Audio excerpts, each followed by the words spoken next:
Hey Pokemon Masters, BirdKeeper here, and those of you who have been following me on Twitter, at BirdKeeper, have been taking part in a little experiment I've been playing. A little role-playing adventure where you are the character and you are choosing the adventure, and of course, it is a Pokemon adventure. I've been very inspired by a video that Kick the PJ did forever ago called The Forever Quest, and he did chapters 1 and 2.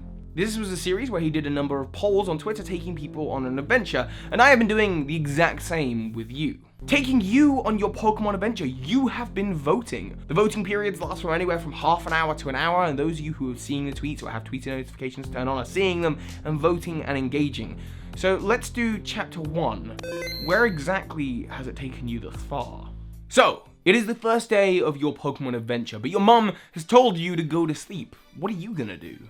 You go to sleep, of course. You wouldn't stay up and watch TV, you're not irresponsible. You have a whole world of Pokemon to explore and you're gonna wake up refreshed. Now, will you head to your appointment at Oak's lab or will you go and explore Pallet Town?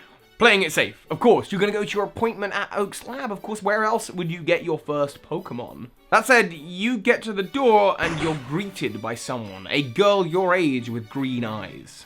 She has a smirk on her face and says, "Humph. You must be one of the trainers picking up their Pokemon today. What a loser." "Who are you?" you ask. "Me? I'm Amy Oak, and I am the professor's nephew." See, it should be niece, but I'm an idiot when I tweeted this out, so I actually put nephew, and that actually kind of explains the masculine voice. I might not do the voice now. She tells you that one day she's going to be the champion like he was, except unlike him, he's going to hold her title. Maybe you know who the Professor Oak is now. And of course, if you get in her way, she's going to crush you. But you say, "Nope, I'll be the champ." She says, "Fine, but you'll do no good if you're using one of those Pokemon," and she leaves. You head into the lab. Of course, she's held you up too much, and you don't bother going to explore anywhere else. No, you head straight for your appointment, you go to the lab, and you are greeted by Gary Oak, the Pokemon professor. "Hello, young trainer. You must select your Pokemon. Who do you pick?" Of course, the choice of legends. Bulbasaur, Charmander, or Squirt. You choose Charmander. Of course you choose Charmander. Why would you choose anything else? Now, the professor would love to give you a Pokedex, except his shipment of Pokedexes has been stolen. They're being held up in Viridian City, and he's not really sure why. He's just heard rumors that they might have been stolen. You agree to go investigate, so what will you do? Go and explore Pallet or head straight to Viridian City? Of course, on the road to Viridian City, you leave the town with your new Charmander, your new friend, and you're gonna have to try and get to know him. Of course, it's not too far into Route 1 when you start hearing some noises. One in a tree and one by a group of noises coming from a different direction. Which way do you go? You go towards the tree and a manly, as I've written it here, a manly Mankey. Why is everything manly? Is there something going on with my autocorrect here? A Mankey swings down from the trees and attacks you. What'll you do? Well, you could shout at Mankey, but instead, of course, you say, "Go, Charmander!"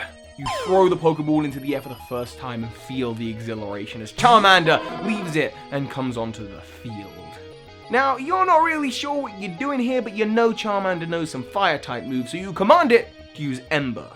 The Mankey, of course, gets a face full of flames and is more than a little bit annoyed, so it comes down and grabs Charmander by the arms with its feet. And it uses its tail to swing back up into the branches. If it drops Charmander from here, it's gonna hurt. Your Charmander waves its tail in Mankey's face, scorching it with more flames. Now's your chance. What do? You're gonna call back Charmander, or are you gonna throw a Pokeball at that Mankey? You throw a Pokeball at Mankey before it can attack Charmander anymore, and both the Pokeball and Charmander fall to the ground with a loud thud. You can't even really get into celebrating your victory before you realize that your first Pokemon in its first Pokemon battle is hurt. What are you gonna do? You gonna proceed on, or are you gonna head home? You go home to rest up. You are a responsible trainer and you want to do right by your Pokemon. As you then venture back out into Route 1, having healed up and told your mum that you're going on this Pokemon adventure, you yet again encounter the girl with the green eyes. And she tells you that she's been training Pokemon for ages out here. What, you've gone home to rest up already? Haha, well, I hope you slept well, princess. Now you've got a comeback prepared for this one. Oh yeah, you shout loud and firmly, "I am a princess." Amy looks at you kind of amazed at the confidence, but she's not going to let some kid annoy her. No, she's going to put you in your place. So she sends out a Pokeball. Out comes a Pidgey. And of course, you know type advantages and disadvantages. You're not going to send out Mankey, no. You send out Charmander. You command Charmander to use an Ember attack as Pidgey uses Gust, separating the embers in the air. Next up, you're gonna have to choose wisely, but you go for a scratch attack. That scratch annoys the Pidgey, and as it's recovering, Charmander hits it with an Ember while it's down. Pidgey is out and is called back to its Pokeball. Here comes Amy's final Pokemon. She's annoyed, but she sends out Litwick. You could swap to Mankey, he's at full health, but again, you know Pokemon types. You're gonna keep Charmander in. You command it to use Ember, there's no type advantage here, and Litwick uses Ember as well. The orange and purple flames collide in the air. It's okay, you believe in your Pokemon! You believe in your Pokemon. That's not actually a legitimate tactic, I'm afraid. The Litwick is a higher level, and its purple flames overwhelm Charmander. Charmander is knocked out, and you know that Mankey is at a type disadvantage. Maybe you should just run away. No, you send out Mankey. You can do this! The problem is, you only know that it knows low kick and tackle, so you just sort of, yell, charge! And Mankey takes on Litwick. Amy just scoffs and lets her Litwick stand there, knowing that a tackle attack will go straight through. But, why is she surprised? Because it's not a tackle that hits the Litwick. No, it's a different kind of tackle that does a lot of damage. In fact, Litwick is sent flying backwards, fainting at its trainer's feet. She's stunned. What just happened? She brings out a small pocket device, her Pokedex, and has a look. And the Pokedex tells her that Mankey knows Pursuit. She says, that wasn't a tackle attack, you bonehead. It was a Pursuit, dark type, super effective move. Not bad, I suppose. Maybe even you could be a gym leader. Hey, who are you calling bonehead? She replies, well, you are a bonehead. You don't even know what move your Pokemon used. And you never will without a Pokedex. Except you won't get one of those because they've been stolen by the Viridian Vandals. The Viridian Vandals? You don't even know about the Viridian Vandals? Maybe you couldn't be a gym leader. They run the roost in Viridian City. They used to be a crime syndicate that was there about 10 years ago. But now they've moved out and their bases are being operated by an entirely different group, the Viridian Vandals. So, if you expect to get a Pokedex, you're gonna have to take them on. And that, of course, will be in Chapter 2.